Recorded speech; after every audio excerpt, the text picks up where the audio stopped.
Okay guys, welcome back to Punya's Canvas of Stories. So ഇതിപ്പോൾ ഞാൻ first വീഡിയോയിൽ പറഞ്ഞിരുന്നു നമ്മൾ അടുത്തതായിട്ട് ഒരു കഥ പറയും, അത് കിരീട സിനിമയെക്കുറിച്ചായിരിക്കും എന്നൊക്കെ. പക്ഷേ അൺഫോർച്ചുനേറ്റ്ലി നമ്മൾ വേറൊരു കഥയാണ് പറയേണ്ടി വന്നത്.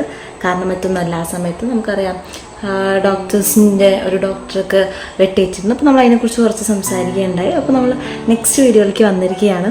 സോ ഇന്ന് നമ്മൾ പറയാൻ പോകുന്നത് കിരീടത്തിലെ കഥയാണ്. കഥയിലേക്ക് കടക്കുന്നതിന് മുന്നേ ഞാൻ പറയുകയാണ്, കുറച്ച് പേര് വന്നിട്ട് പറഞ്ഞിട്ടുണ്ടായിരുന്നു കഥ നല്ല രസമുണ്ടെന്നൊക്കെ. So I am very thankful to them. അല്ല, ഞാൻ ഒരു മിനിമലായിട്ട് നമുക്ക് കിട്ടുന്ന ഫെസിലിറ്റീസ് വെച്ചിട്ട് എനിക്ക് ഈ ഹോബി ഇഷ്ടമായതുകൊണ്ട് കഥ പറയാൻ വന്നതാണ്. അപ്പോൾ അത് കഴിഞ്ഞിട്ട് ആരിലൊക്കെ ഉണ്ടെങ്കിൽ I feel happy. So okay, അപ്പോൾ നമ്മുടെ ഇന്നത്തെ കഥയിലേക്ക് കിടക്കാം. സോ ഇന്നത്തെ കഥ എന്ന് പറഞ്ഞു കഴിഞ്ഞാൽ നമ്മുടെ കിരീടവും ചെങ്കോലും രണ്ടും കൂടി ഒരുമിച്ച് പറയാൻ വിചാരിച്ചു. അപ്പോൾ ആ സിനിമയിലെ ത്രെഡൊക്കെ കിട്ടി, അല്ലെങ്കിൽ കഥാബിംബം എന്നൊക്കെ പറയുന്ന പോലത്തെ സംഭവം കിട്ടിയത് എവിടെ നിന്നാണ്, രോഹിത് സാറാണ് രീതി എന്ന് അറിയുമെന്ന് വിചാരിക്കുന്നു. അപ്പോൾ പുള്ളിക്കത് എവിടെ നിന്നാണ് കിട്ടിയെന്നുള്ളതാണ്. അപ്പോൾ ഇതിപ്പോൾ ഞാൻ എങ്ങനെ അറിഞ്ഞു എന്നുള്ളൊരു ചോദ്യം ഉണ്ടല്ലോ. അപ്പോൾ എൻ്റെ വീട്ടിലതേ ഈ ബുക്ക് ഇരിപ്പുണ്ട്. ദിസ് ഇസ് കഥയുടെ കാണാപ്പുറങ്ങൾ എന്ന് പറഞ്ഞിട്ട് ലോഹിതദാസ് സാർ എഴുതിയ ബുക്ക് തന്നെയാണ്. സോ സാർ ഇത് കണ്ടോ, ഇത് ഇപ്പോൾ എൻ്റെ അച്ഛന് സാർ ഗിഫ്റ്റ് ചെയ്ത ബുക്കാണ്. അത് എൻ്റെ വീട്ടിൽ കുറേ കാലമായിട്ടിരിക്കുന്ന ബുക്ക്. അപ്പോൾ ഞാൻ ഇടയ്ക്ക് ഇങ്ങനെ വീട്ടിലിങ്ങനെ കുറച്ച് ബുക്കൊക്കെ ഇരിക്കുമ്പോൾ ഞാൻ ഇടയ്ക്ക് ഇങ്ങനെ പോയി നോക്കുമല്ലേ. അപ്പോൾ ഇത് ഞാൻ എനിക്കൊരു 10ാം ക്ലാസ്സൊക്കെ ആയപ്പോൾ ഈ ബുക്ക് വായിച്ചിട്ടുണ്ട്. അപ്പോൾ ഇതിലെ കഥ, അപ്പോൾ ഇതിൽ ആണ് ഞാനിങ്ങനെ ആ സമയത്ത് എനിക്ക് തോന്നുന്നു ചെങ്കോല് കണ്ടിട്ടില്ല. ചെങ്കോല് ഞാൻ കുറച്ചായിട്ടുള്ള കണ്ടിട്ട്, കിരീടം പക്ഷെ അന്നേ ഞാൻ കണ്ടിട്ടുണ്ട്. പക്ഷേ കിരീടം ഞാൻ ഒരു പ്രാവശ്യം അങ്ങനെ കണ്ടുള്ളൂ. അതിൽ കൂടുതൽ കാണാനുള്ള കപ്പാസിറ്റി എനിക്ക് ഉണ്ടായിരുന്നില്ല. കാരണം ഭയങ്കര എനിക്ക് പെട്ടെന്ന് അങ്ങനെ ഇമോഷണലായിട്ട് എനിക്ക് വിഷമം, അല്ലെങ്കിൽ ഞാൻ ചെറിയ സിനിമകൾ പെട്ടെന്ന് കരയുന്ന ആളാണ്. അപ്പോൾ അതിൻ്റെ കൂടെ ഇങ്ങനത്തെ ഒരു മൂവി എന്നും കൂടി പറയുമ്പോൾ എനിക്കിത്തിരി എന്താ പറയുക, കുറച്ചും കൂടി ഞാൻ ഇമോഷണൽ ആവാൻ സാധ്യത ഉള്ളതുകൊണ്ട് ഞാൻ ഒറ്റ പ്രാവശ്യമേ കണ്ടിട്ടുള്ളൂ. അപ്പോൾ അച്ഛൻ്റെ ഫ്രണ്ടായിരുന്നു ഇത് സാർ. അപ്പോൾ അങ്ങനെ ഞങ്ങളെ വീട്ടിലിരുന്നൊരു ബുക്ക് വായിച്ച സമയത്ത് ആണ് ഞാൻ ഈ കഥ മനസ്സിലാക്കുന്നത്. അപ്പോൾ ഈ കഥ ആദ്യം പറയാനുള്ള കാരണം ഞാൻ ഓൾറെഡി പറഞ്ഞിട്ടുണ്ടായിരുന്നു. ഞാൻ ഇങ്ങനെ ഒരു കഥ പറയൽ തുടങ്ങാമെന്ന് വിചാരിക്കുന്നത് ഈ കഥ എൻ്റെ ഫ്രണ്ട് പറഞ്ഞു കൊടുക്കുന്നതിലൂടെയാണ്. അപ്പോൾ നമുക്ക് കഥ പറയാം. അപ്പോൾ എങ്ങനെയാണെന്ന് വെച്ച് കഴിഞ്ഞാൽ, അപ്പോൾ ആദ്യം കിരീടത്തിൻ്റെ കഥ പറയാം അല്ലേ. ഇത് ഈ സിനിമയിൽ പറയുന്നത്, ഈ സിനിമയല്ല ഈ കഥയിൽ, അതായത് പുള്ളി എപ്പോഴോ ഈ കിരീടത്തിൻ്റെ കഥ എഴുതുന്നത് ജസ്റ്റ് 6 ദിവസം കൊണ്ടാണ് അത്ര. അപ്പോൾ ഇതിൻ്റെ കഥാബിംബം പുള്ളിയുടെ മനസ്സിൽ പണ്ടെപ്പോഴോ കേട്ടിരുന്ന ഒരു കഥയിൽ നിന്നാണ് ഇത് വരുന്നത്. അപ്പോൾ അതെന്ന് പറഞ്ഞു കഴിഞ്ഞാൽ എൻ്റെ വീട് ചാലക്കുടിയാണ് കേട്ടോ. മീൻസ് എൻ്റെ നേറ്റീവ് പ്ലേസ് ചാലക്കുടിയാണ്. അപ്പോൾ ചാലക്കുടിയിൽ ഒരു വലിയ റൗഡി ഉണ്ടായിരുന്നു അത്ര, റൗഡി കേശവൻ എന്ന് പറഞ്ഞിട്ട്. അപ്പോൾ അങ്ങനെ കേശവനെ കുറിച്ച് ആൾക്കാർക്കൊക്കെ ഭയങ്കര പേടിയാണ്. എന്ന് വെച്ച് കഴിഞ്ഞാൽ അയാൾ കൊല്ലും, അങ്ങനെ ഭയങ്കര സീനായിട്ടുള്ളൊരു മനുഷ്യൻ. നമ്മൾ ഈ സിനിമയിൽ കാണുന്ന പോലെ തന്നെ ഒരു സീനായിട്ടുള്ള ഒരാൾ. അപ്പോൾ അതിലെന്ന് പറഞ്ഞു കഴിഞ്ഞാൽ അവിടെ ഒരു തിരുവനന്തപുരത്തു നിന്നൊക്കെ വന്നിട്ട് കുടിയേറിയിട്ടുള്ള ഒരു ആശാരി ഉണ്ടായിരുന്നു. അപ്പോൾ ആ ആശാരി എല്ലാ ദിവസവും പണിക്ക് പോകും. പണിക്ക് കിട്ടുന്ന പൈസ നിന്ന് കുറച്ച് കള്ളു കുടിക്കും. പക്ഷെ വീട്ടുകാരോട്, മക്കളോട്, ഭാര്യയും 2 മക്കളും, അങ്ങനെ ഭാര്യയോടൊക്കെ ഭയങ്കര സ്നേഹമായിരുന്നു. അങ്ങനെ അതൊക്കെ കഴിഞ്ഞിട്ട് പുള്ളി ഒരു ദിവസം ചാലക്കുടിയിൽ പണിക്ക് പോയി. അപ്പോൾ പൊതുവേ പുള്ളിയും കേട്ടിട്ടുണ്ട് ഈ കേശവനെ കുറിച്ച്. പുള്ളിക്ക് മനസ്സിൻ്റെ ഉള്ളൊരു ആരാധനയൊക്കെ ഉണ്ടെങ്കിൽ എപ്പോഴെങ്കിലും നേരിട്ട് കാണാൻ പറ്റുമെന്നൊക്കെ ഉള്ളൊരു ചിന്തയുണ്ട്. കാരണം എന്താ, ഭയങ്കര വലിയ റൗഡിയാണല്ലോ, അവിടെ ആൾക്കാരെ കൊല്ലുന്നു, അങ്ങനെ ഇത് അടിച്ചു തകർത്തു അല്ലെങ്കിൽ അങ്ങനെയൊക്കെ പറഞ്ഞിട്ട് പുള്ളിക്ക് ഭയങ്കര ആഗ്രഹമായിരുന്നു കാണണം എന്നൊക്കെ. അപ്പോൾ അങ്ങനെ ഒരു ദിവസം ഈ ആശാരിക്ക് ചാലക്കുടിയിലായിരുന്നു ജോലി. അപ്പോൾ തിരിച്ച് മുരിങ്ങൂർ വരെ നടക്കാമെന്ന് പറഞ്ഞു കഴിഞ്ഞാൽ കുറച്ച് ദൂരമുണ്ട്. അപ്പോൾ അതുകൊണ്ട് തന്നെ പുള്ളി എന്ത് ചെയ്തു, അപ്പോൾ ആലോചിച്ചു കള്ളെന്നാൽ പിന്നെ ചാലക്കുടിയിൽ നിന്ന് തന്നെ കുടിച്ചേക്കാം. ചാലക്കുടിയിൽ നിന്ന് കുടിച്ച് കഴിഞ്ഞാൽ പിന്നെ മുരിങ്ങൂർ വരെ നടക്കാൻ കുറച്ച് ദൂരം ഉണ്ട് കേട്ടോ. മുരിങ്ങൂർ വരെ നടക്കാനുള്ളൊരു എനർജി ആവുമല്ലോ എന്ന് വിചാരിച്ച് പുള്ളി എന്ത് ചെയ്തു, അന്ന് ചാലക്കുടിയിൽ നിന്ന് തന്നെ കുടിക്കാൻ വേണ്ടി കയറി. അപ്പോൾ കള്ളു കുടിക്കാൻ കയറിയ സമയത്ത് ഒരു 6 മണി 6:15 ആയിട്ടുള്ളൂ. അപ്പോൾ അധികം ആൾക്കാരൊന്നുമില്ല അന്ന് ഷാപ്പിൽ. അപ്പോൾ അങ്ങനെ കുറച്ച് പേര് ഇന്ന് കുടിക്കുന്നുണ്ട്. ഈ ആശാരിയും പറഞ്ഞു ഒരു കൂടം കള്ള എനിക്കും വേണമെന്ന് പറഞ്ഞിട്ട് കള്ളൊക്കെ വന്ന സമയത്താണ് ഇത് കുടിച്ചൊരു ഗ്ലാസ് കഴിഞ്ഞപ്പോൾ ഇയാൾ ചുറ്റും നോക്കുമ്പോൾ എല്ലാവരും എണീച്ച് നിൽക്കുകയാണ്. അപ്പോൾ ആശാരി ചോദിച്ചു, എന്താണ് എല്ലാവരും എണീച്ച് നിൽക്കണേ? ആശാരി ഇതൊന്നും മൈൻഡാക്കില്ല. എങ്ങനെയെങ്കിലും ഈ കള്ള് കുടിച്ചിട്ട് വേണം പുള്ളിക്ക് നടന്ന് വീട്ടിലെത്തിയിട്ട് കിടന്നുറങ്ങാനായിട്ട്. അത് മാത്രം ആശാരിയുടെ മനസ്സുള്ളൂ. പെട്ടെന്ന് ആശാരി ഈ കുടത്തുനിന്ന് അടുത്ത ഗ്ലാസ് കള്ളൊഴിക്കാൻ പോകലല്ല, ഈ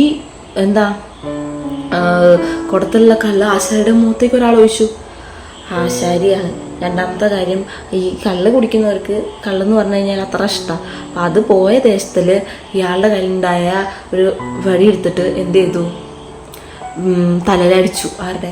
ആരുടെയെന്നായ അപ്പോൾ ആശാരിക്ക് അറിയില്ലായിരുന്നു. അവിടെ വന്ന ആളുടെ തലക്കടിച്ചു. ആ തലക്കടിച്ച് വീഴല്ല ആൾക്കാർ പറഞ്ഞു, റൗഡി കേശവൻ വീണെ ആശാരി അടിച്ച് വീഴ്ത്തിയെന്ന്. അപ്പോഴാണ് ആശാരിക്ക് എന്ത് മനസ്സിലാവുന്നത് ഇത്രയും കാലം കാണാൻ കൊതിച്ചിരുന്ന റൗഡി കേശവനെയാണ് താൻ അടിച്ചു വീഴ്ത്തിയിരിക്കുന്നതെന്ന്. ഇത് കേട്ടപ്പോഴേക്കും ഇയാളുടെ കിളി ആകെ പോയില്ലേ. അതിൽ ആണ് ഇദ്ദേഹം അങ്ങോട്ട് ഓടി. എന്നിട്ട് പിറ്റേ ദിവസം ആയപ്പോഴേക്കും പിറ്റേ ദിവസം ഇവർ ചെന്ന് നോക്കിയ സമയത്ത് ഈ മറ്റേ ആശാരുടെ പിടിച്ച് നോക്കിയ സമയത്ത് വൈകുന്നേരത്തേക്ക് വിളമ്പി വെച്ച ആഹാരമൊന്നും കഴിച്ചിട്ടില്ല. അപ്പോഴേക്കും ഇവർ ഈ ആശാരിയും ഭാര്യയും 2 മക്കളും കൂടി എങ്ങോട്ടൊക്കെയോ പോയിക്കുന്നു. ഇത് നേരെ തിരിച്ചൊന്ന് ആലോചിച്ച് നോക്കുക. അയാളവിടെ നിൽക്കുകയാണെങ്കിൽ പിന്നെ വരാൻ പോകുന്നിട്ടുള്ള കുറേ കാര്യങ്ങളൊക്കെ ഉണ്ടാവുമല്ലോ. അതാണ് പിന്നെ ഓക്കെ സേതുമാധവൻ്റെ അച്ഛനെ തല്ലി തിരിച്ചടിക്കാൻ പോകുമ്പോൾ അദ്ദേഹം വിചാരിക്കുന്നില്ല ഇത്രയും വലിയ പ്രശ്നങ്ങൾ ഉണ്ടാകുന്നു. സേതുമാധവനാണെങ്കിൽ കുടുംബവും കാര്യങ്ങളൊക്കെ ഉള്ളതുകൊണ്ട് ഇങ്ങനെ ഇതുപോലെ നാട് വിട്ടു പോകാനും പറ്റില്ല. അപ്പം അങ്ങനെയാണ് ബേസിക്കലി അല്ല അതാണ് ഇതിൻ്റെ കഥാബിംബം എന്ന് പറഞ്ഞിട്ടുണ്ടെങ്കിൽ. അപ്പം അങ്ങനെയാണ് കിരീടം ഉണ്ടായതും. അതുപോലെ ഒരു അടിപൊളി സിനിമ നമ്മൾ കണ്ടത്. നമ്മളൊരു സിനിമ എന്നൊക്കെ പറയുന്ന സമയത്ത് അത് നമ്മൾ ലൈഫിൻ്റെ ഒരു ക്രോസ് സെക്ഷൻ എടുത്ത് വയ്ക്കുന്ന പോലെ ഒരു കംപ്ലീറ്റ് സാധനമല്ലല്ലോ. നമ്മൾ ലൈഫിൻ്റെ ഒരു ക്രോസ് സെക്ഷൻ എടുത്തിട്ട് ആണ് പൊതുവെ സിനിമ ഉണ്ടാക്കുന്നത് അല്ലേ. അപ്പോൾ ഇങ്ങനെയൊക്കെ ആണ് സിനിമ ഉണ്ടായിരുന്നെങ്കിലും ലോഹിതദാസ് ഇങ്ങനെ ഇരിക്കുന്ന സമയത്താണ് ഓക്കെ പുള്ളി ഇങ്ങനെ വീട്ടിന് മുന്നത്തിരിക്കുന്ന സമയത്ത്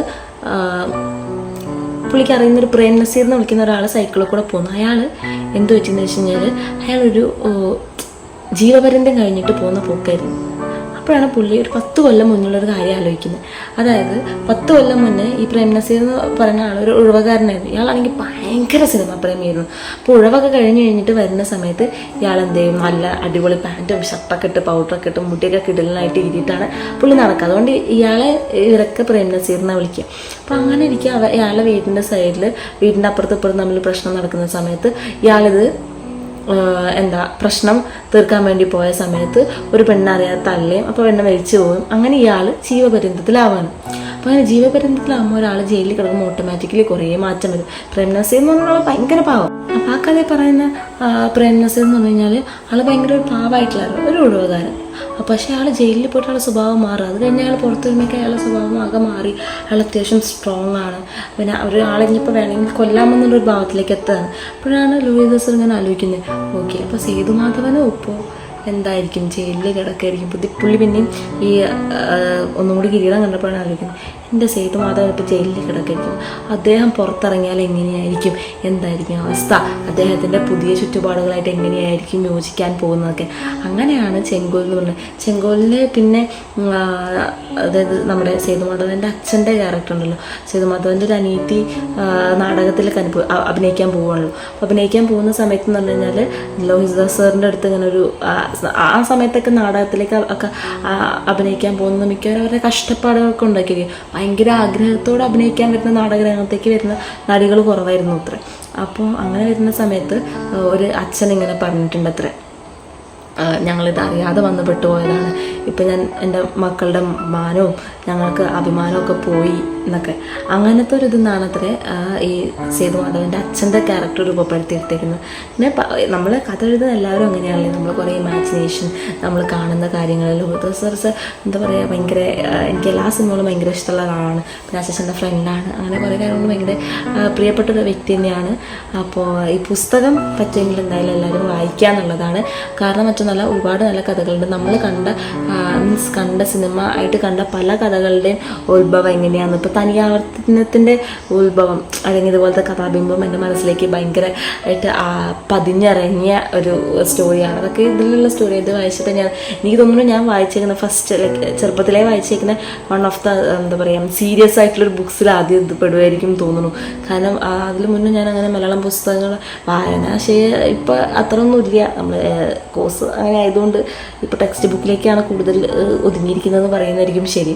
പക്ഷെ എന്നാലും പറ്റുന്ന സമയത്തൊക്കെ വായിക്കാറുണ്ട്. വായിക്കാൻ എനിക്ക് ഇഷ്ടമാണ്. അമ്മയും അച്ഛനും അസാധ്യ വായനക്കാരാണ്. അപ്പോൾ കുറച്ച് ഒക്കെ ഞാനും വായിക്കും, അത്രയേ ഉള്ളൂ. അപ്പോൾ ഇതാണ് ഇന്നത്തെ കഥ. ഇനി അടുത്ത കഥയായിട്ട് നമുക്ക് പിന്നീട് ഒരു ദിവസം വരാം.